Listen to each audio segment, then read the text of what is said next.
Assalamualaikum warahmatullahi wabarakatuh. Bahwa setelah kematian, tubuh fisik yang terbuat dari tanah akan kembali menjadi debu. Sementara unsur non-materi yang disebut roh akan kembali kepada Tuhan, Sang Pencipta kehidupan. Dalam pemahaman Rumi tentang tanah kembali ke tanah, roh kembali ke roh. Seorang Kristen bernama Al-Jarrah berkata, sejumlah sahabat Syekh Sadruddin minum bersamaku. Mereka berkata kepadaku, Isa adalah Tuhan, seperti yang kalian yakini.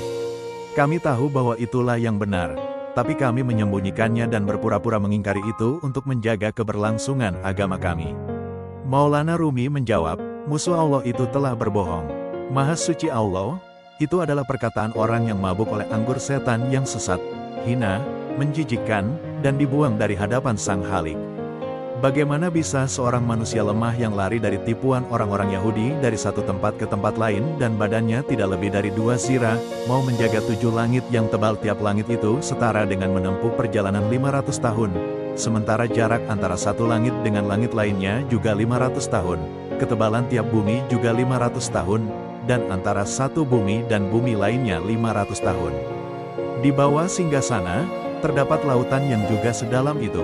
Selain itu, Allah memiliki kerajaan laut yang lebih dari itu. Bagaimana bisa akalmu menerima bahwa seorang dengan bentuk yang paling rendah bisa mengatur semua itu? Selain itu, jika Isa adalah Tuhan seperti yang dikatakan orang-orang zalim itu, siapa yang menjadi Tuhan langit dan bumi sebelum Isa lahir? Orang Kristen itu berkata, dari tanah kembali ke tanah, dan dari roh kembali ke roh. Rumi berkata, jika Isa adalah Tuhan, lalu kemana rohnya pergi? Roh pergi menuju asal dan penciptanya. Jika asal adalah diri Isa itu sendiri yang juga merupakan Tuhan, lalu kemana rohnya pergi? Orang Kristen itu menjawab, demikianlah kami menemukannya, lalu kami mengambilnya menjadi agama kami. Maulana Rumi kembali berkata, kamu mewarisi emas palsu yang berwarna hitam pekat dari orang tuamu. Kamu tidak mau mengubahnya menjadi emas murni, dan tetap kamu dekap emas palsu itu sambil berkata, inilah yang aku warisi. Atau kamu diwarisi oleh ayahmu sebuah tangan yang lumpuh, lalu kamu menemukan obat dan dokter yang bisa menyembuhkan tanganmu itu, tapi kamu menolaknya dan malah berkata, beginilah adanya tanganku, aku tidak mau menyembuhkannya. Atau kamu menemukan air asin di sebuah kota tempat ayahmu meninggal dan tempat kamu tumbuh besar. Kemudian, kamu ditunjukkan pada kota lain yang airnya begitu segar dan manis, tanaman tumbuh dengan lebat, dan penduduknya ramah-ramah. Tetapi kamu tidak mau pergi ke desa itu untuk meminum air segar yang bisa menyembuhkan penyakit dan penderitaanmu. Kamu malah berkata, kami sudah mendapati kota ini dengan airnya yang asin dan bisa menyebarkan penyakit. Kami akan menjaga apa yang telah kami temukan. Masya Allah, orang yang waras dan memiliki intuisi yang tajam tidak akan mengatakan dan melakukan semua hal itu. Allah sudah menganugerahimu kecerdasan yang melebihi kecerdasan ayahmu, pandangan yang berbeda dengan ayahmu, dan beberapa titik perbedaan. Tapi kenapa kamu menafikan kecerdasan dan pandanganmu sendiri, dan justru malah mengikuti kecerdasan yang bisa membunuh dan menyesatkanmu? Yutash ayahnya adalah seorang tukang sepatu. Ketika dia tiba di hadapan Sultan, ia kemudian diajarkan tata krama kerajaan dan cara menggunakan pedang. Karena kelihayannya, raja memberinya pangkat yang tinggi. Ia justru berkata, ayahku adalah seorang tukang sepatu, jadi aku tidak menginginkan pangkat ini. Tetapi, jika Sultan tidak keberatan, berilah aku sebuah toko di pasar agar aku bisa mulai membuat sepatu. Seekor anjing, beserta sifat alamiahnya, jika ia diajari berburu dan menjadi anjing pemburu bagi Sultan, ia akan lupa bagaimana ia dibesarkan, yang mengendus-endus di antara tumpukan sampah dan tempat-tempat sepi, serta mencari-cari bangkai.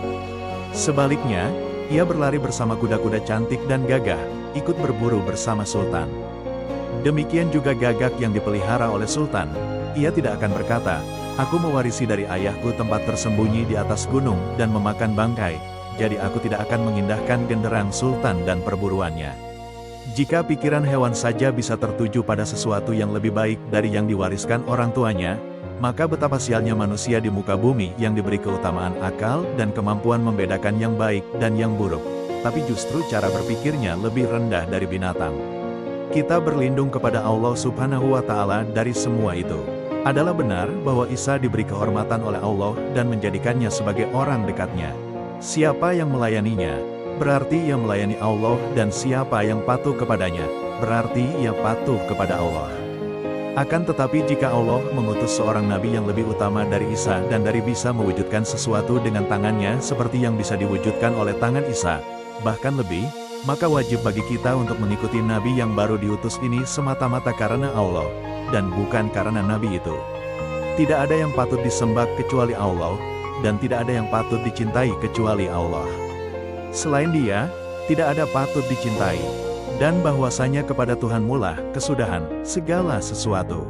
Quran Surat An-Najm ayat 42. Artinya, puncak dari kecintaanmu pada sesuatu selain dirinya, mencari sesuatu selainnya, akan tetap berakhir pada Allah. Jadi cintailah Allah demi Dia semata. Untuk menghias Ka'bah adalah sebuah obsesi yang sia-sia. Kehadiran Allah adalah seluruh hiasan yang kamu butuhkan. Seperti dikatakan, kelopak mata yang dihitam-hitamkan tidak seperti kelopak mata yang benar-benar hitam. Seperti pakaian usang dan compang camping yang menunjukkan elegansi, kekayaan, dan kerendahan hati.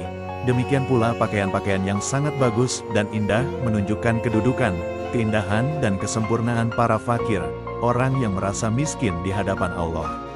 Ketika baju mereka terkoyak, maka hati mereka akan tersingkap. Ungkapan ini juga mengandung makna spiritual yang mendalam. Ini mengingatkan kita akan kefanaan dunia dan pentingnya mempersiapkan diri untuk kehidupan setelah mati. Dengan menyadari bahwa tubuh kita hanyalah sementara, kita didorong untuk fokus pada pengembangan diri secara spiritual dan mendekatkan diri kepada Tuhan. Terima kasih, semoga bermanfaat. Wassalam.